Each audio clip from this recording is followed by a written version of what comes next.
Sunday lunch at Mom's house had become a monthly tradition that I'd started to dread. Not because of the food Mom made excellent roast chicken, but because it had evolved into a 2-hour showcase of everything my sister Michelle had accomplished versus everything I apparently hadn't. This particular Sunday in November was no different. I'd arrived at 1 p.m. sharp in my 12-year-old Honda Civic, parking behind Michelle's brand-new BMW X5 and her husband Brad's Tesla Model S. The driveway looked like a luxury car commercial, except for my dented sedan that had seen better decades. "There's our little penny pincher," Michelle announced as I walked through the door, her voice carrying that particular tone of sisterly affection mixed with condescension that I'd grown accustomed to over the years. Mom greeted me with a hug and the usual worried expression. "Rachel, honey, you look tired. Are you eating enough? I worry about you trying to make ends meet on that tiny salary." "I'm fine, Mom," I replied, hanging my coat in the closet next to Brad's $3,000 designer jacket and Michelle's collection of designer purses that probably cost more than most people's monthly rent. The living room was its usual stage for Michelle's success story. Brad was sprawled on the leather sectional, scrolling through his phone and occasionally chiming in about his latest real estate ventures. Michelle was curled up in the armchair, wearing what I recognized as a $400 sweater, discussing her promotion to senior marketing director at the advertising firm where she'd worked for 6 years. "So the Peterson account alone is worth $2.3 million annually," she was telling Mom as I settled onto the couch. "They specifically requested me to handle it because of my track record with luxury brands." "That's wonderful, sweetheart," Mom beamed. "What about you, Rachel? How are things at your... What is it you do again?" This was the question I'd been dreading. For the past 8 years I'd been deliberately vague about my work, partly because it was complicated to explain and partly because I'd grown tired of the skeptical looks whenever I tried to describe what I actually did. "I work in financial services," I said, which was technically true. "Still at that little credit union?" Michelle asked, not looking up from her phone. "That's sweet. It's nice that you found something stable even if it doesn't pay much." I didn't bother correcting her assumption. 8 years ago, when I'd first started working in finance, I had indeed worked at a credit union for exactly 6 months, while I was learning the business from the ground up and building relationships with potential investors. But explaining that I'd since founded Cascade Capital Management, one of the most successful private equity firms on the West Coast, seemed pointless when my family had already decided I was struggling financially. "The important thing is that you're making ends meet," Brad added helpfully, finally looking up from his phone. "Not everyone needs to be wealthy to be happy." This from a man whose idea of financial struggle was having to choose between the Mercedes and the Porsche for his weekend car. Lunch was served in the dining room, where the conversation continued its predictable pattern. Michelle and Brad discussed their recent vacation to Italy, their plans to renovate their kitchen, and Brad's latest real estate investment, a commercial property in downtown Seattle that he was converting into luxury condos. "The construction loan alone is $4.2 million, Brad said, cutting into his roast chicken with obvious satisfaction. "But the projected returns are incredible. We're looking at 8-figure profits when the units sell." "That's amazing," Mom said, clearly impressed. "You two are just so good with money." Michelle smiled modestly. "Brad has such a good eye for investments. The property was actually in foreclosure. Some family business that couldn't make their mortgage payments. We got it for 60 cents on the dollar." I continued eating quietly, trying not to think about the fact that I'd probably financed Brad's construction loan through one of my fund's real estate investment vehicles. Cascade Capital managed $8.3 billion in assets, and commercial real estate was one of our primary focuses. The odds that his project was funded by my money were actually quite high. "What about you, Rachel?" Brad asked, apparently feeling generous enough to include me in the conversation. "Any big financial plans? Maybe saving up for a new car?" He glanced toward the window where my Honda was visible in the driveway. "The car runs fine," I said simply. "Well, that's practical," Michelle said, though her tone suggested she found my practicality rather sad. "Though at some point you might want to consider an upgrade. Image matters, especially if you want to advance in your career." "My career is going well," I replied. "Is it though?" Michelle set down her fork and fixed me with the kind of concerned look usually reserved for interventions. "Rachel, I say this because I love you, but you've been working at the same level for years. You're 34 years old, still driving a car from 2011, Still living in that tiny apartment, still shopping at discount stores. There's nothing wrong with being frugal, Mom said gently, though her tone suggested she agreed with Michelle's assessment. Frugal is one thing, Michelle continued, but at some point you have to invest in yourself if you want to get ahead. Look at Brad and me, we spent money on the right clothes, the right car, the right connections. That's how you signal to people that you're successful. Brad nodded sagely. It's all about perception in business. If you look like you're struggling, people assume you are struggling. I looked around the table at my family, Mom with her worried expression, Michelle with her designer everything and her conviction that success was measured by visible consumption, Brad with his easy confidence that came from never having to build anything from scratch. You're probably right, I said quietly. This seemed to encourage Michelle. She leaned forward, warming to her favorite subject. I could help you, you know. I have connections in finance, real finance, not just credit unions.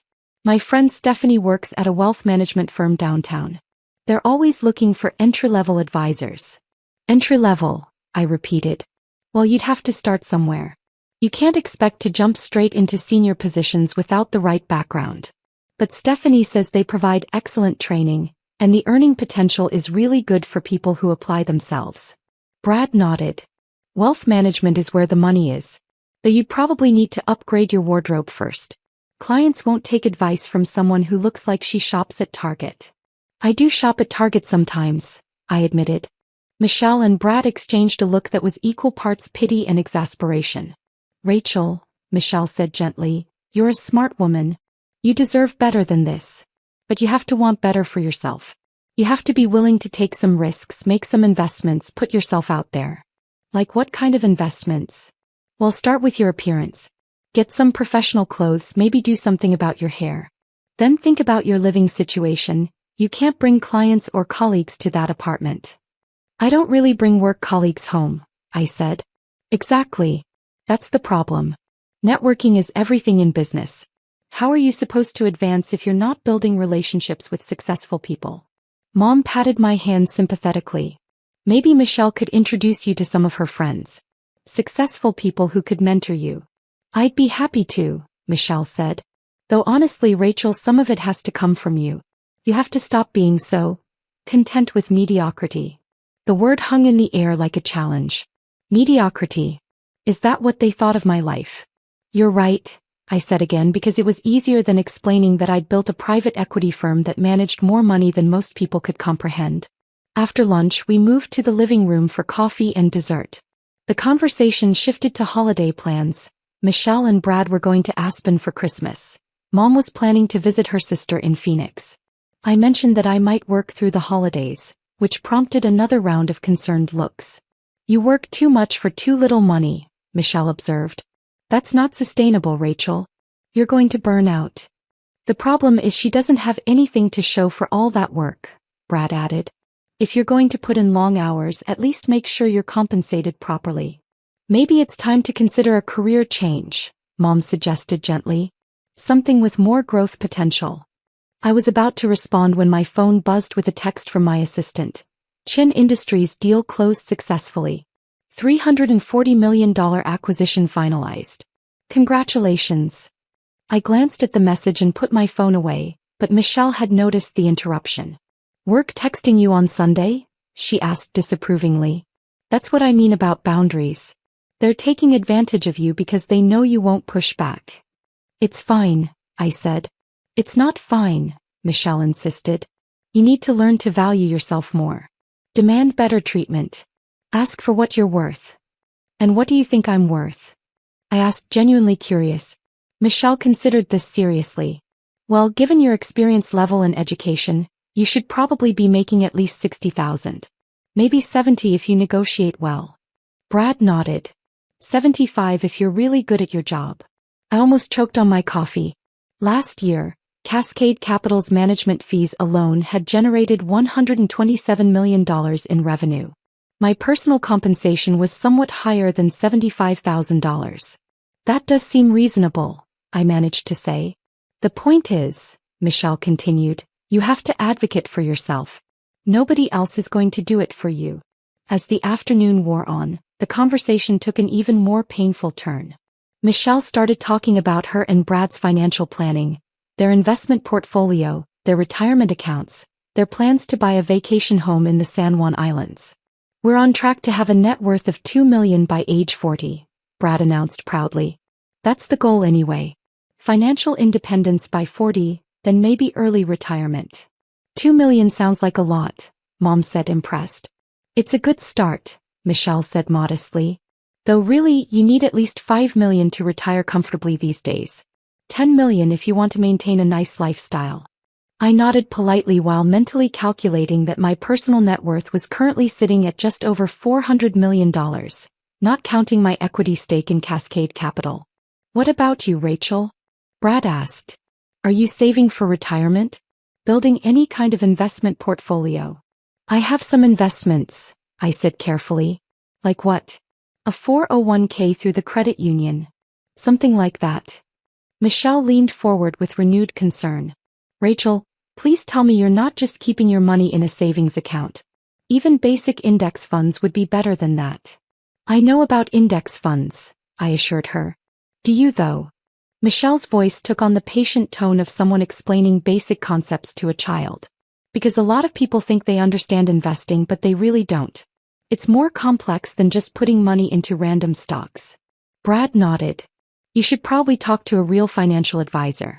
Someone who can explain asset allocation, risk management, compound interest." "I understand compound interest," I said. "Understanding it and implementing it are two different things," Michelle replied. "Look, I don't want to lecture you, but you're 34. You should have been seriously investing for at least 10 years by now." "I have been investing for 10 years. "In what? How much have you managed to save?" I looked around the room at my family's expectant faces. Mom genuinely worried about my financial security. Michelle convinced she needed to save me from my own poor decisions. Brad smugly confident in his role as the family's financial success story. "It's hard to say exactly," I replied. "The markets fluctuate." Michelle sighed. "Rachel, if you don't even know how much you have saved, that's a problem. You need to be tracking your net worth, monitoring your investment performance, planning for different scenarios." "Maybe you could help her," Mom suggested hopefully. "Show her how to set up a proper portfolio." "I'd be happy to," Michelle said. "Though honestly, at her income level, there probably isn't much to work with. She might need to start with something really basic like a target date fund." The condescension was becoming unbearable. I finished my coffee and stood up to leave. "Already going?" Mom asked, disappointed. "You just got here." "I have some work to catch up on," I said, which was true. Sundays were usually when I reviewed investment reports and prepared for Monday morning strategy meetings. "See? This is what I mean," Michelle said, following me to the door. "You're working all the time but you have nothing to show for it. That's not sustainable." As I was putting on my coat, Michelle grabbed my arm gently. "Rachel, I'm serious about helping you. Let me introduce you to Stephanie at the wealth management firm. Maybe we can get you an interview." "That's very kind of you," I said. "And think about what we discussed. The clothes, the car, the apartment. If you want to be taken seriously in business, you have to look the part." I hugged Mom goodbye, accepted her usual container of leftovers and headed for my Honda. As I was backing out of the driveway, I could see Michelle and Brad through the window, probably continuing their discussion of my financial inadequacies. The drive home took 20 minutes, during which I had 3 conference calls with investors in Singapore, London, and New York. Time zones were tricky when you managed global investment portfolios, but Sunday afternoons were often the only time to coordinate between Asian and European markets. My tiny apartment was actually a 3,200 square foot penthouse in one of downtown Seattle's most exclusive buildings, with floor-to-ceiling windows overlooking Elliott Bay. I'd bought it 5 years ago through a holding company to maintain privacy, paying cash to avoid the complicated financial disclosures that would come with a mortgage application. I spent Sunday evening reviewing acquisition reports for Cascade Capital's latest deals. We were in the final stages of purchasing a chain of boutique hotels in California, negotiating the takeover of a struggling tech company in Austin, and considering a major investment in renewable energy infrastructure across the Pacific Northwest. Monday morning brought the usual rush of activity. Market opens, conference calls, investment committee meetings. I was in my office on the 48th floor of the Columbia Center by 6 a.m., reviewing overnight developments in Asian markets and preparing for a 7 a.m. call with our Hong Kong partners. My assistant Jennifer knocked and entered with the morning's priority items, contracts that needed signatures, investor reports that required review, and a list of phone calls I needed to return. Also, she said, consulting her tablet, Michelle Thompson called the main line this morning. She said she's your sister and wanted to speak with you about a personal matter. I told her you were in meetings, but she seemed quite upset. I frowned. Michelle calling my office was unusual. She had my cell number and she'd never shown any interest in where I worked or what my office looked like. Did she say what it was about? Something about a mortgage issue. She said her bank told her to call this number. Understanding dawned slowly. I pulled up my personal investment tracking system and searched for Michelle's address. Sure enough, there it was, 847 Maple Street, Bellevue. Purchased 3 years ago for $890,000 with a mortgage of $712,000 from Pacific Northwest Bank. The mortgage that Cascade Capital had purchased as part of a distressed asset portfolio 6 months ago. The mortgage that was currently 3 payments behind and heading toward foreclosure proceedings. I'd known about the investment, of course. I personally approved all major asset purchases, but I hadn't connected Michelle's address to the broader portfolio of underperforming loans we'd acquired from Pacific Northwest Bank when they'd needed to clean up their balance sheet. Please get Michelle Thompson on the line, I told Jennifer. The call connected within 2 minutes. Rachel? Oh, thank God. I've been trying to reach you all morning. Michelle's voice was strained, panicked. Something terrible is happening. Our bank says our mortgage has been sold to some investment company, and they're threatening foreclosure. Slow down, I said. What exactly did the bank tell you? They said Pacific Northwest sold our loan to something called Cascade Capital Management, and that we're behind on payments, which isn't true. We've never missed a payment. I pulled up the detailed payment history on my screen. 3 missed payments over the past 4 months, plus late fees and penalty charges. Michelle, according to the records I'm looking at, there are 3 missing payments since July. How would you know that? And why did they give me this number to call? I asked to speak to someone in charge and they said to call Cascade Capital directly. The pieces were falling into place. Michelle had called the main Cascade Capital line, given her name as Michelle Thompson, and asked to speak to someone about her mortgage. Jennifer, not making the family connection, had simply scheduled the call like any other client inquiry. Michelle, I said carefully, where exactly did you get this phone number? From Pacific Northwest Bank. They said Cascade Capital owned our mortgage now, and if we had questions we should call the owner directly. Rico, I'm scared. They're talking about foreclosure proceedings. We could lose our house. I was staring at the mortgage file on my computer screen, Michelle Thompson and Bradley Thompson, 847 Maple Street. Original loan amount $712,000, current balance $687,000, 3 months delinquent, foreclosure proceedings authorized. Michelle, I need to ask you something. Have you and Brad actually been missing mortgage payments? No. Well, maybe we were a little late a couple times, but we always paid. Brad's been dealing with some cash flow issues on his development project, so we had to juggle some payments, but we always caught up. How late is a little late? I don't know, maybe a month or 2 sometimes. But we always paid eventually. I closed my eyes and tried to process what was happening. My sister, who had spent yesterday afternoon lecturing me about financial responsibility and the importance of building wealth, had been defaulting on her mortgage payments while buying luxury cars and planning vacation homes. Michelle, being a month or 2 late on mortgage payments is the same as missing them. The bank considers any payment more than 30 days late to be a default. But we paid them. Maybe not exactly on time, but we paid. When was your last payment? Brad handles all that. But I think it was, maybe August? Or September. It was November. They hadn't made a payment in at least 2 months, possibly 3. Michelle, I need you to listen to me very carefully. You and Brad are in serious financial trouble. Your mortgage is in default and you're facing foreclosure proceedings. That's why I'm calling.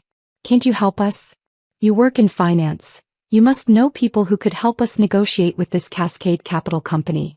I stared out my office window at the Seattle skyline, trying to figure out how to explain that I was Cascade Capital, that I owned her mortgage, that I was the person she was asking me to negotiate with. Michelle, I need to tell you something. What? I am Cascade Capital. I'm the CEO and founder of Cascade Capital Management. The silence stretched so long I wondered if the call had dropped. That's not funny, Rachel.